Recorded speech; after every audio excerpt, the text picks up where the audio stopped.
Hello, class. Welcome to your summer American Lit 20th century class. I am traveling in Europe this summer. I am standing before the Thames River with the British flag, the Union Jack flying proudly in the background. This would all make a lot of sense if this were a class on Shakespeare. This is an American Lit class. However, the river does work for our first novel, The Adventures of Huckleberry Finn.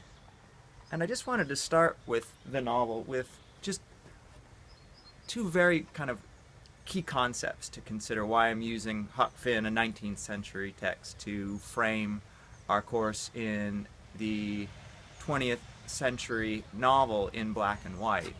And one of the reasons is because it's a novel that bridges so many gaps.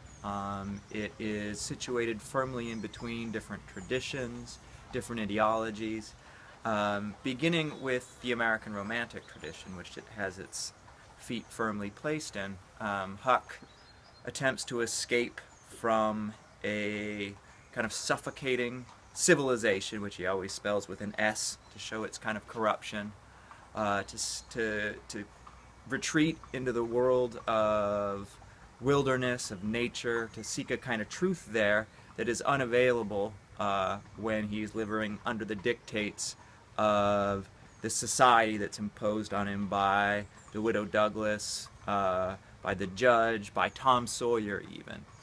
And yet, that nature is never untouched by civilization in Huck Finn. It's already being drawn into what we'd say is the real world.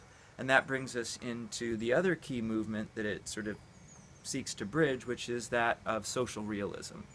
And Huck Finn is considered by many the first realist novel in American literature. Huck is fleeing very specific social pressures, especially that of whiteness. And in seeing Jim as his friend, which is a very romantic conceit, he's also flying in the face of the world of property, of class, of convention, of conformity. And so Huck's movement back and forth between those two worlds, the way that nature is always being brought back into contact with that sickening fish belly white of Pat Finn's, is a really important place for the entire class to begin. So that's where I wanted to sort of start our first conversation. We'll be chatting throughout my travels in Europe. Yesterday I was in Edinburgh. Today I'm in outside of London, and tomorrow I'll be in France of all places. So, until then, Masters out.